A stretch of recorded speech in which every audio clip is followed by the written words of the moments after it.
연어살 같은 입술. 공예린.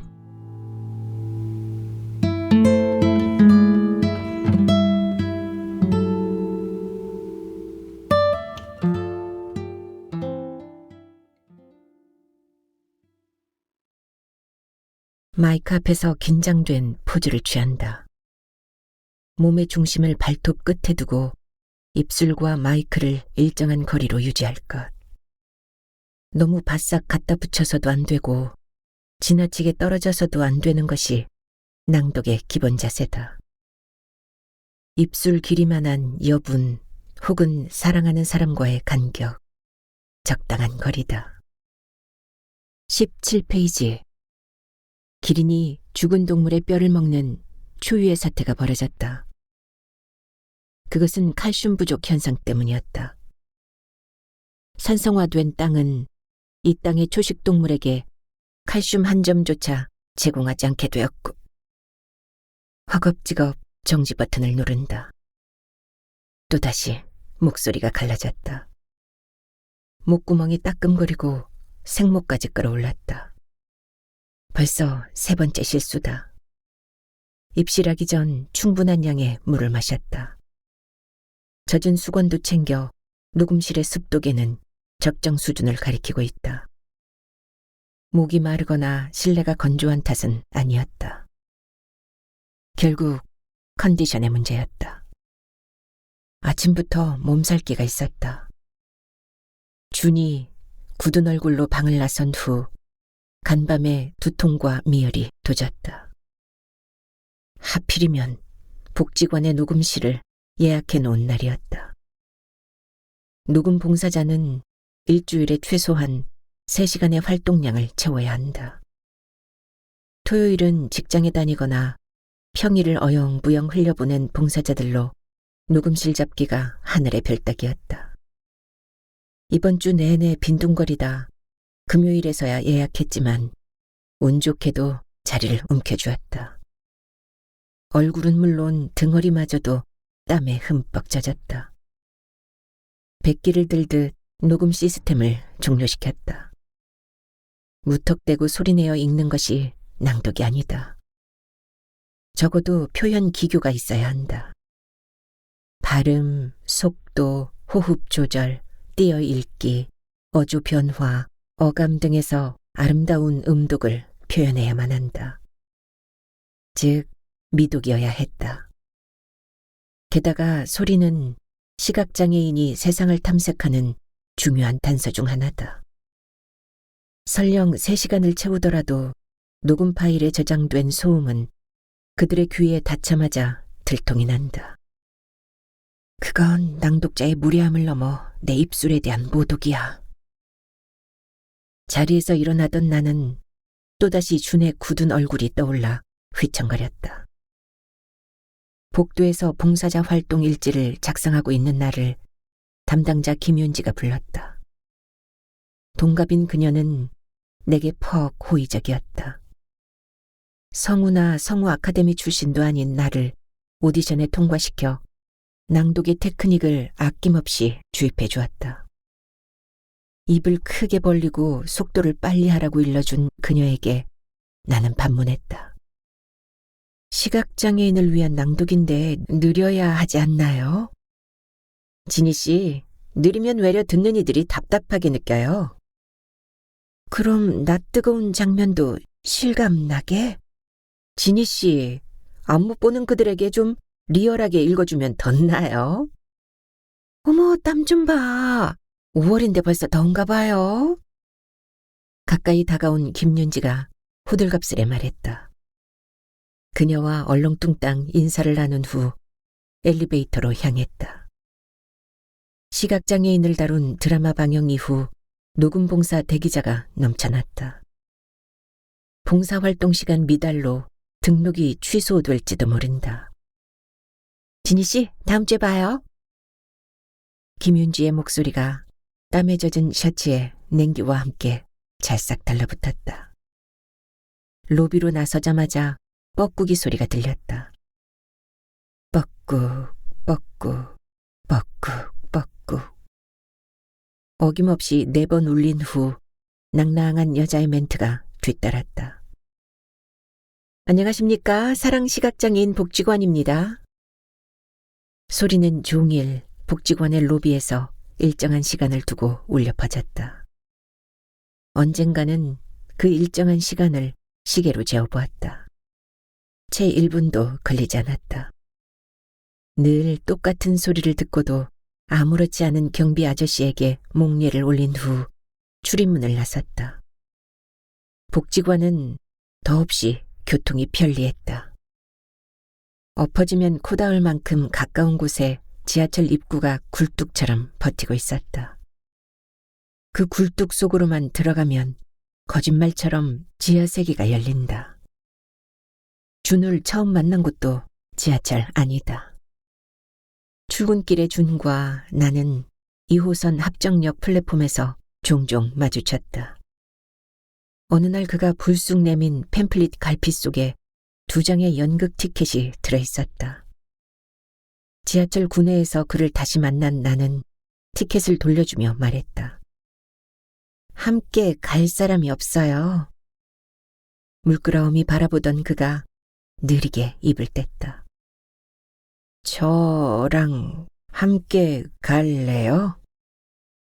퇴근 후 대학로의 소극장에서 함께 연극을 보았던 그가 말했다. 그런 아름다운 입술은 처음 봤어요. 당연히 무대 위의 여배우를 말하는 줄 알았던 나는 무심코 물었다. 어느 배우 입술? 아니요. 지금 옆에 서 있는 사람의 입술 말이에요. 나는 그만 할 말을 잃었다. 난생 처음 듣는 말이었다. 그게... 다음 말을 잊지 못했다. 그의 손가락이 입술을 막고 있었다. 연어살같이 부드럽군요. 그는 내 입술에서 손가락을 쉬이 떼지 않았다. 마치 연어의 신선도를 체크하듯 조심스레 눌러보곤 했다. 멍하니 있던 나는 그가 손가락을 뗀 후에서야 더듬더듬 토끼 이야기를 꺼냈다. 토끼를 집에서 기르고 있다는 말에 그는 퍽 재미있어 했다. 토끼 입술이 얼마나 귀여운데요? 맞장구까지 쳤다. 나는 그가 오빠와는 사뭇 다른 사람이라고 생각했다. 토끼만 보면 으르렁거리는 오빠가 호랑이 같다는 내 말에 호탕하게 웃어 보인 그는 오래전에 기르던 개 이야기를 들려주었다. 시베리안 허스키였죠. 늑대 피가 80%는 섞였는지 아주 용맹했는데 내가 초등학교에 들어갔을 때 늙은 개는 더위를 먹고 죽었죠. 어느새 그의 눈시울이 붉어졌다. 나는 그에게도 동물들과 교감하는 능력을 지니게 하는 전설적인 솔로몬의 은반지가 있다고 생각했다. 문득 오랫동안 잊고 있었던 엄마의 유언이 기억났다.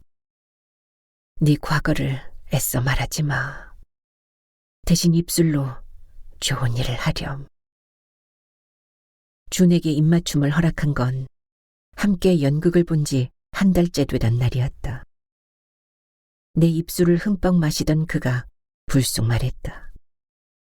소프베리를 닮았어. 알래스카의 회색곰 그리즐리가 겨울 동안의 지방 축적을 위해 몹시 즐겨 따먹는 붉은 열매야.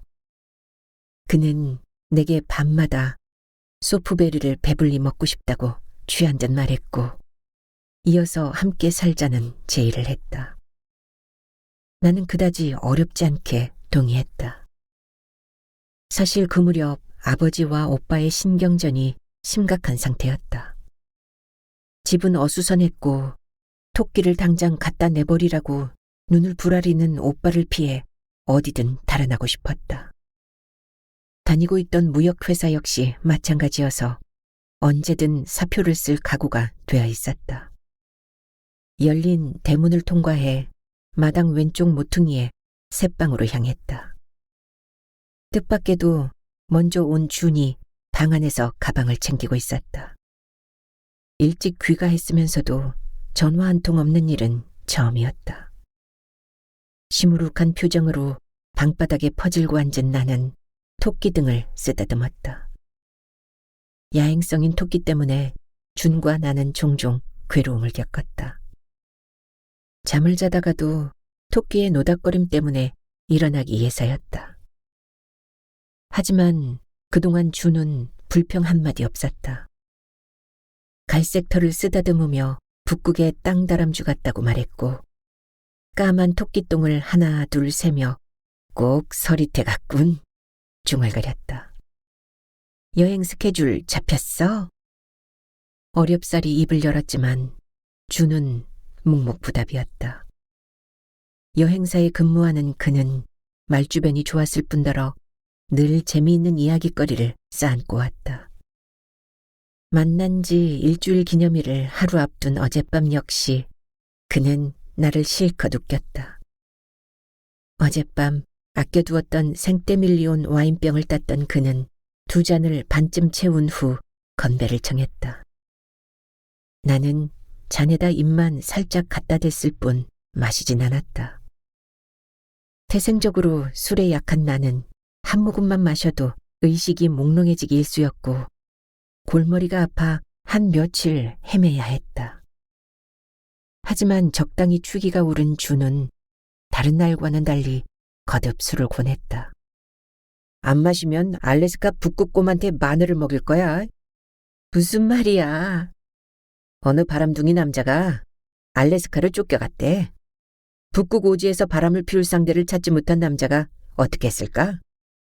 글쎄, 자가 수분하는 완두콩이 아니라서 오형제의 도움을 받아야 하나? 천만에 암컷 곰한테 마늘을 먹였대. 그래야 여자가 될 테니까. 배꼽을 잡고 웃던 나는 겁도 없이 술잔을 비웠다. 2잔째의 술마저 단숨에 마셨던 나는 준의 팔베개를 하고 들어놓았다. 한쪽 손으로 내 입술을 어루만지던 준이 말했다. 안쪽으로 흉터가 있잖아. 어릴 때 다쳤어? 그 순간 흐릿하던 정신이 깨어났다. 입안의 흉터가 그토록 쉽게 보일 줄 몰랐다. 나는 잠든 척했다. 준은 더는 묻지 않았다. 참았던 눈물이 빙 돌았다. 준에게 죄다 털어놓고 싶은 충동을 느꼈다. 하지만 애초 숨겼던 내밀한 상처를 뒤늦게 들추는 것도 어색했다. 누구에게나 숨기고 싶은 과거는 있게 마련이다. 시간의 저 너머에 영원히 잠들게 하고 싶은 퇴적감 속 화석 같은 흔적. 커튼이 없는 침실의 투명한 유리창은 숙면을 방해할 따름이다. 커튼으로 가리고 또 가릴 것. 돌아가신 엄마의 유언이 아니라도 만고의 진리다. 고아였던 엄마는 20살에 결혼해 오빠를 낳고 그럭저럭 잘 살았다. 하지만 언청이인 나를 낳고부터 삶이 꼬였다. 엄마는 내가 언청이로 태어난 이유가 유전적이든 환경적이든 굳이 알려고 하지 않았다. 설령 유전자 탓이라 하더라도 핏줄을 모르는 상태에서 거슬러 올라갈 계보조차 없었다. 게다가 맨델의 후예들을 쫓아다니며 유전자 암호를 캐낼 만큼 풍족한 환경이 아니었다. 다만 엄마는 이를 악문채 결심했다고 한다. 수술을 시켜서라도 멀쩡한 입술로 탈바꿈 시켜놓겠노라고. 2차례의 수술비로 빚을 졌던 엄마는 공장으로 나가 밤낮으로 일했다. 빚을 다 갚은 뒤에도 재수술비를 마련하기 위해 또다시 돈을 벌어야 했다. 이후 살던 동네를 훌쩍 떠나와서 주위에서 내 입술의 과거를 아는 사람은 없었다. 다 자랐을 때까지 입술 때문에 남들로부터 손가락질을 받지 않았다. 실은 나마저도 거의 잊고 지냈다. 다만 과로를 일삼았던 엄마는 10년 전 신부전증으로 돌아가셨다. 중환자실에서 심한 딸꾹질을 해대던 엄마는 조용히 내게 일렀다. 네 과거를 애써 말하지 마. 대신 입술로 좋은 일을 하렴. 준을 만난 이후 엄마의 유언을 따르기로 했지만 고졸인 내가 입술로 할 수 있는 좋은 일을 찾기란 쉽지 않았다. 시각장애인을 위한 녹음 봉사자를 모집하는 복지관의 공고문은 내게 복음서나 다름없었다. 내 입술은 바빠졌다. 녹음실에서의 뿌듯함은 이루 말할 수 없었다. 가방을 든 준이 회행하니 방을 나갔다. 화장대 거울을 노려보던 나는 말랑말랑한 입술을 손가락으로 들춰보았다. 겉으로는 멀쩡했지만 입천장으로 뻗은 균열이 숨김없이 드러났다. 묵은 와인처럼 오랫동안 감춰두었던 흉터를 모르는 준은 내 입술이 예쁘다고 말했고 이후로도 끔찍하게 사랑해 주었다. 나는 과분할 정도로 행복했다. 내 과거야 어떻든 상관할 바 아니었다. 그저 내 입술을 사랑하는 준만 있으면 충분했다. 나는 수시로 그의 몸에다 입술을 갖다 대었다. 부드러운 연어살 같아 하고 좋아하는 준의 기쁨에 넘친 얼굴을 보기 위해서. 내 입술은 그럴 때 가장 존재 가치를 바랬고 기쁨으로 발갛게 물들었다. 그 달콤한 시간을 위해 어떤 고달픈 행위조차 인내해왔다. 좁은 녹음실에서의 목마름조차도. 앞다리를 길게 뻗은 토끼가 기지개를 켜며 하품을 했다. 토끼의 빨간 입천장이 눈에 띄었다. 손으로 턱을 받쳐들자 영문을 모르는 녀석은 좋아라고 내 손을 연신 핥아댔다. Y자로 새겨진 코 아래 움푹 함몰된 입이 귀여웠다. 처음 한동안 나는 토끼의 코와 입을 구분할 줄 몰랐다. 토끼가 장염을 앓았을 땐 코 속으로 약이 든 주사기를 들이밀기까지 했다. 그때 발부둥 치는 토끼를 보던 오빠가 버럭 소리쳤다. 바보 동물을 기르더니 너처럼 바보처럼 구냐? 나는 토끼를 바보라고 말하는 오빠가 더 바보스러워 보였다. 토끼는 바보가 아니야. 얼마나 깜찍하고 영리한데. 그러자 오빠가 토끼 머리를 쥐어박으며 비아냥조로 말했다. 제 밥통에다 똥 싸고 오줌 싸는 동물이 바보 아니야. 요놈들은 짝짓기를 시켜도 수컷이 암컷 머리를 올라타는 멍청이야. 피, 오빠나 변태처럼 그러지 마. 나는 입속으로 중얼거리며 드세게 눈을 흘겼다. 그건 입이 아니야. 아랫부분에 있는 엉덩이 입도 안 보여? 그 말에 나도 몰래 잡고 있던 토끼를 손에서 놓았다. 토끼가 엉덩이라고? 오빠를 노려보았다. 나를 놀리려고 한 말이라고 생각한 끝에 들고 있던 주사기를 오빠 얼굴에다 집어던졌다. 씨, 오빠가 동생이나 놀려먹고. 화가 난 오빠는 벌건 얼굴로 또다시 소리를 질렀다. 이 바보야! 째보를 사람들이 왜 토순이라고 하냐? 그날 나는 눈이 퉁퉁 붓도록 울었다. 오빠가 내 앞에서 째보라는 말을 쓴 것은 그때가 처음이었다. 토끼가 벌러덩 방바닥에 드러누웠다. 내 허벅지에다 바싹 몸을 밀착시킨 채 혓바닥으로 핥는 신용까지 해댔다. 대개 기분이 좋을 때 보여주는 스킨십이었다. 녀석이 보여주는 의사표현은 다양했다. 빈 밥그릇을 주둥이로 쿡 치고 주위를 뱅뱅 맴돌고 뒷다리로 쾅쾅 바닥을 치는 보디랭귀지를 구사했다. 사람들은 내가 토끼의 스킨십이나 보디랭귀지를 이야기하면 좀처럼 고지듣지 않았다. 뭐, 개도 아닌 토끼가?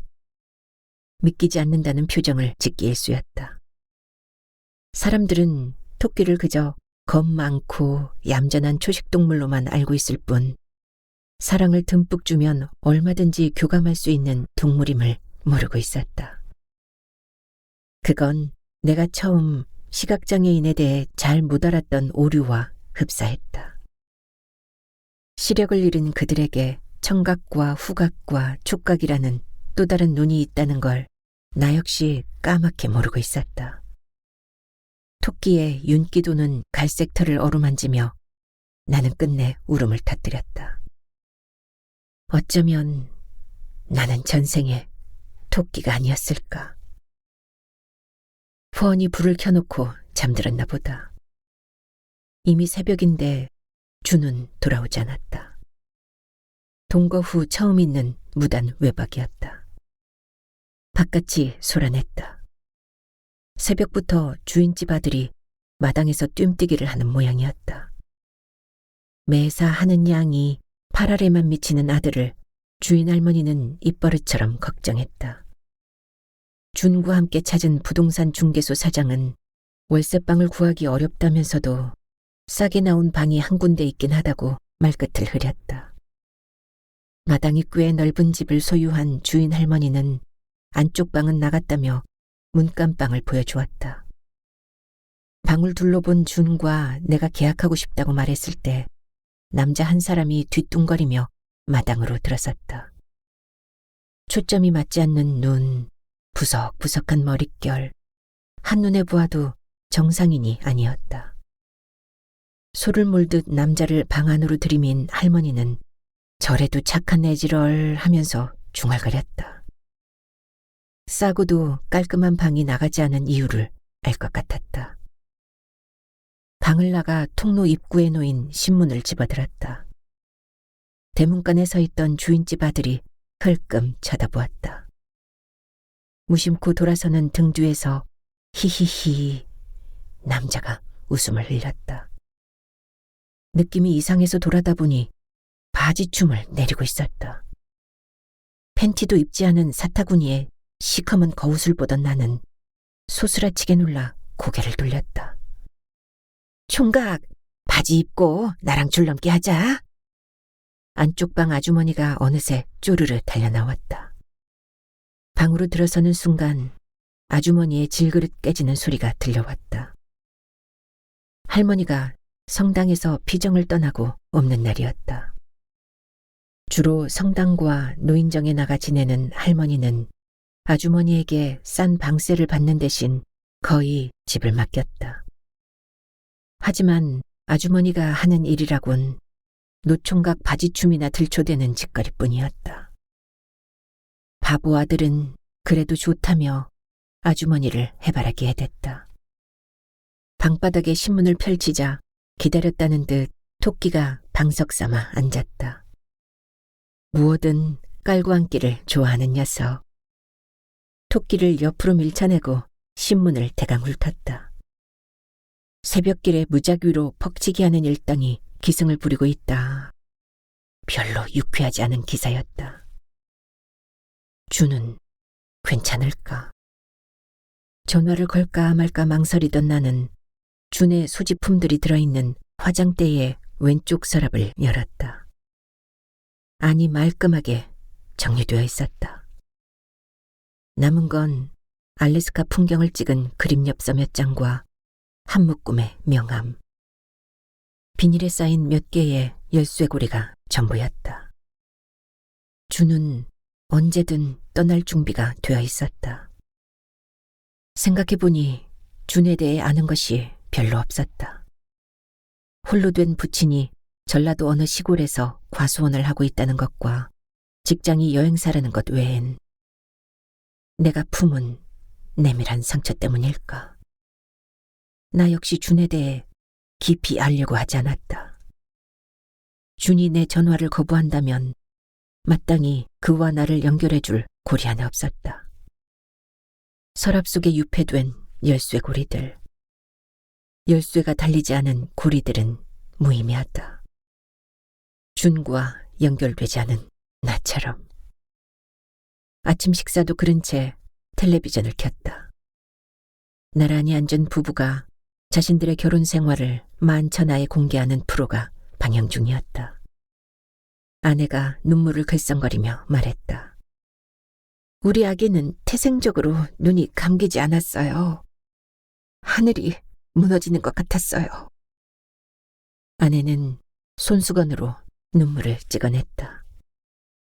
차라리 제 눈을 그렇게 만들어달라고 매일 울었어요. 그럴 때는 양 사방에서 벽이 좁아졌어요. 벽 속에 갇힌 채 꼼짝없이 죽는다는 느낌이 들었어요. 아내가 오열했다. 방청객들이 여기저기서 훌쩍였다. 이불을 덮어쓴 채 울음을 터뜨렸다. 입술이 갈라진 신생아를 붙들고 우는 산모의 퉁퉁 부은 얼굴이 머리를 짓눌렀다. 새끼 고슴도치의 가시를 온몸으로 덮어 피를 흘리고 있는 어미 고슴도치. 고통으로 숨져가던 어미 고슴도치가 외쳤다. 자, 보세요. 내 새낀 가시 같은 걸 갖고 있지 않아요. 꺼. 오열하는 내 귀에 희미한 엄마의 목소리가 들렸다. 진이야, 어린 내게 못할 짓을 했어. 아니야, 내 탓이야. 나는 마구 도리질을 해댔다. 나야말로 이 세상에 태어나지 않았어야 했다. 아무리 가리고 가려도 숨은 흉터를 말끔히 없앨 방법은 없다. 내 입천장의 균열은 숙주가 사라지지 않는 한 끈질기게 달라붙을 바이러스와도 같다.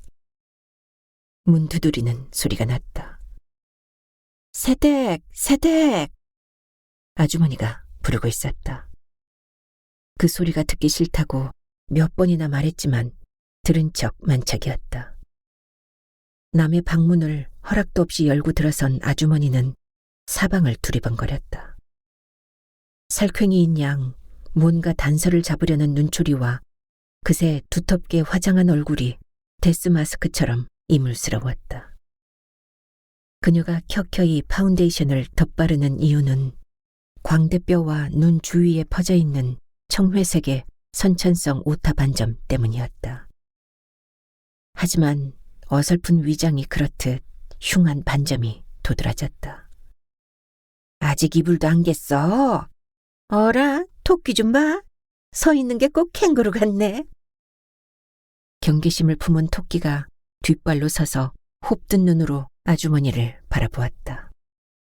아주머니가 어루만지려 하자 본능적으로 오줌을 찍 뿌려버렸다. 금세 아주머니의 얼굴에 호랑이 문양이 새겨졌다. 크리넥스 통에서 휴지를 뽑아 팔뚝을 닦아주자 아주머니가 끌끌 혀를 차며 투덜거렸다. 방바닥을 걸레로 훔친 후 겁먹은 토끼를 어루만져 주었다. 토끼가 오줌을 뿌리는 행위는 자신의 영역을 보존하기 위한 생존 본능에 속했다. 오줌 지린내 또한 싸구려 화장품 냄새와는 차원이 달랐다. 왜 울어? 허즈번드랑 싸웠어? 아직 그럴 때가 아닌데. 무슨 일로? 혼자 사는 아주머니는 매사 넘치도록 호기심이 많았다. 입술이 바싹바싹 탔다. 한쪽 끝이 말려드는 느낌도 들었다. 싸우긴요. 아버지가 편찮으시대서. 나도 몰래 거짓말로 둘러댔다. 혓바닥으로 입술을 죽이는 나를 아주머니가 뚫어지게 바라보았다. 몸이 굳어지는 순간 휴대전화가 울렸다. 준일까? 아주머니의 시선을 피해 전화를 받자마자 오빠의 거친 목소리가 고막을 찔렀다. 산행 중이던 아버지가 계곡에서 낙상하였다고 했다. 조금 전 거짓말이 현실이 되어버렸다. 아버지를 입원시킨 오빠는 회사 일을 핑계로 코빼기도 보이지 않았다. 평소에도 오빠는 아버지와 마주치는 것을 꺼렸다. 아버지는 계곡에서 여자들과 어울려 술을 마시다 사고를 당했다.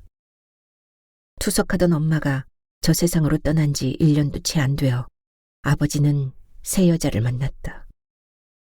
첫 번째 여자가 떠나자 두 번째 여자를 집으로 끌고 들어왔고 두 번째 여자가 떠나자 세 번째 여자를 물색했다.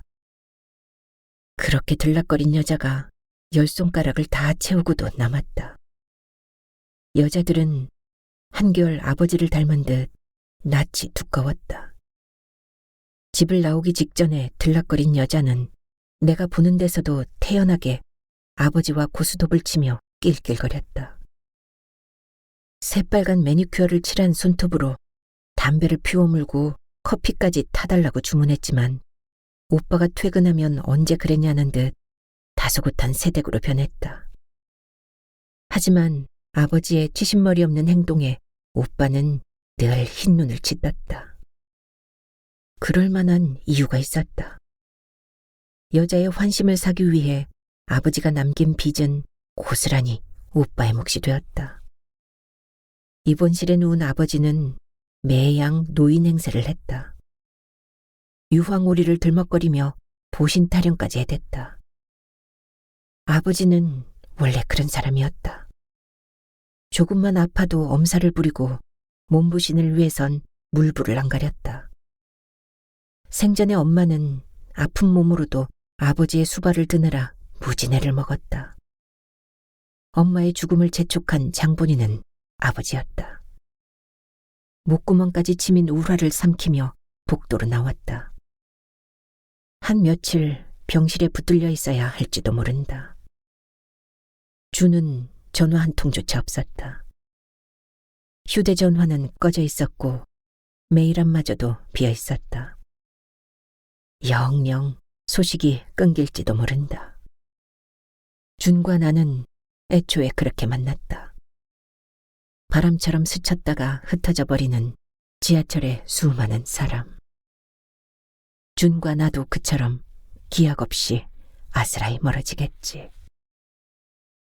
불현듯 개 짖는 소리가 귓속 깊은 곳에서 컹컹 울렸다. 준이 키웠다는 시베리안 허스키는 어땠을까? 준이 알래스카로 가고 싶어 하는 건 그 때문일까? 화장실로 뛰어들었다. 세면대에서 얼굴을 훔치다 입술을 만져보았다. 촉촉하게 젖은 연어살 같은 입술에서 소프베리 지백이 터져나올 것 같았다. 그동안 내 입술을 원망하지 않았다. 다만 그런 나를 낳고 죽도록 고생만 하다 떠난 엄마가 가여웠다. 그새 병실을 찾은 오빠가 시무룩한 표정으로 앉아 있었다. 날 기다렸다는 듯 아버지가 탁자 위에 전복죽을 가리키자 옆에 환자가 백수를 누리겠다며 걸걸 웃었다. 속없는 아버지는 덩달아 허허 웃고는 죽을 떠먹었다. 집에 안 들어올 거냐? 친구 눈치도 안 보여. 날 보던 오빠가 험상궂은 표정으로 윽박질렀다. 뜨끔했다. 오빠는 내가 여고 동창한테 얹혀 사는 줄로만 알고 있었다. 사실대로 알면 내 머리를 삭발하겠다고 달려들고도 남을 위인이었다. 토끼는 어쩌고 하려다 이내 입을 다물었다. 준이 연락을 끊으면 아무래도 집으로 돌아갈 궁산이 컸다. 사흘 만에 찾은 방문이 삐죽 열려 있었다. 준이 온 걸까? 고개를 내밀었지만 준은커녕 얌전하게 있어야 할 토끼마저 보이지 않았다. 집을 나설 때 아주머니가 토끼를 맡아준다고 우겼지만 극구 사양했다. 토끼가 낯을 가린다고 말했지만 실은 방을 멋대로 드나드는 게 싫었다. 집안 구석구석을 살펴보았지만 토끼는 온데간데 없었다. 벌렁벌렁 뛰는 심장을 안고 안집으로 득달같이 달려갔다. 눈에서 불꽃이 일었다. 마루 위에 주인 아들이 토끼의 무른 입술을 움켜쥐고 있었다. 무슨 짓이에요? 흥분한 나는 토끼를 낚아채며 남자를 노려보았다. 새댁, 알람이 울어서 문을 땄어. 벨소리 때문에 얼마나 힘들었는데. 헬리콥터처럼 나타난 아주머니가 내게 일침을 가했다. 딱히 할 말이 없었다. 준의 아침 식사 준비를 위해 설정해 놓았던 시계 알람을 생각하지 못했다. 방으로 돌아온 나는 토끼 입술에다 몇 번이나 입맞춤을 했다. 사실 한 며칠 제 역할을 못한 입술이 근질근질했다. 준의 입술과 단단한 어깨와 잔털이 부숭한 가슴팍을 스쳐 지나가던 천연 구무. 준은 그때마다 내 입술을 마법의 지우개라고 불러주었다. 하루 내내 쌓인 스트레스를 말끔하게 청소해주는 피로회복제라고도 했다. 내 입술은 나날이 생기를 얻었다. 모태에서부터 비롯된 내 상처마저 아물어가는 듯했다. 토끼가 뒷다리를 쭉 뻗은 채 엎드렸다. 며칠 동안 뭉친 털을 부드럽게 브러싱해 주었다. 녀석이 꾸룩꾸룩 소리를 냈다. 좀 더 늦었더라면 동물 우울증에 걸렸을지도 모른다. 어쩌면 나 역시 우울증에 걸린 건 아닐까. 준이 왔다 간 흔적은 찾을 수 없었다. 화장대 서랍을 닫으려던 나는 알래스카 그림 엽서들을 들춰보았다. 툰드라의 초원과 이그지트 빙하가 절묘한 대비를 이루는 대자연, 맥킨리 산이 보이는 호수에서 수초를 먹는 무스, 서론을 가르는 개썰매 등의 사진이 눈에 띄었다. 여행사에서 해외 크루즈 담당이었던 준은 평소 알래스카에 대한 관심이 지대했다. 문명화된 앵커리지나 페어뱅크스 따윈 언급조차 하지 않았던 그는 북극의 겨울 하늘을 수놓는 오로라, 카리브가 때를 지어 건너는 툰드라, 베링헤이의 거센 파도와 전설적인 빙하의 알래스카를 늘 그리워했다.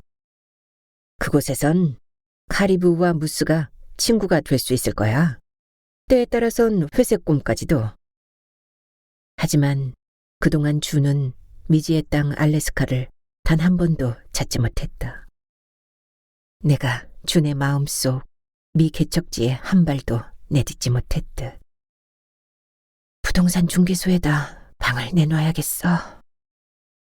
자리에 털썩 주저앉으며 나는 중얼거렸다. 녹음 도서팀 자동문 안으로 들어서는 나를 김윤지가 뚫어지게 쳐다보았다. 지난주분의 녹음 테이프를 모니터링했을 그의 표정이 예상대로 흔들렸다. 하긴 대다수의 녹음 봉사자들이 6개월을 못 넘긴 채 복직원을 떠나는 실정이었다. 진희 씨, 지난주 녹음분이... 희미하게 웃어 보인 나는 서고에서 책을 뽑아들고 복도로 나왔다. 인맥처럼 뻗은 녹음실의 둥근 창 중에서 제일 안쪽 제4 녹음실이 비어 있었다. 문을 열고 들어가 의자에 앉자마자 뒤따라온 김윤지가 흠뻑 젖은 수건을 내밀며 중얼거렸다. 성대보호가 필수랍니다. 오늘 바쁘지 않으면 마치고 커피 한 잔 꼭 해요. 듣는 둥 마는 둥 컴퓨터의 녹음 시스템을 가동했다. 김윤지가 사라진 후 지난주에 녹음하다 말았던 페이지를 찾으며 발성 연습을 했다. 입술을 동그랗게 말아 휘돌리고 양쪽으로 길쭉하게 펴기를 반복한 후 마우스를 클릭했다. 미세한 소리조차 무섭게 빨아들이는 녹음장치의 앞. 숨소리조차 함부로 낼 수 없다. 17페이지. 기린이 죽은 동물의 뼈를 먹는 초유의 사태가 벌어졌다. 그것은 칼슘 부족 현상 때문이었다. 산성화된 땅은 초식동물들에게 문득 머릿속에 알래스카 툰드라 지대가 펼쳐졌다. 산성화되지 않은 지유류의 땅. 지금껏 북극의 술로 카리브가 죽은 동물의 뼈를 먹었다는 소식은 들어보지 못했다. 그곳이야말로 칼슘 풍부한 지구상의 유일한 땅일지도 모른다.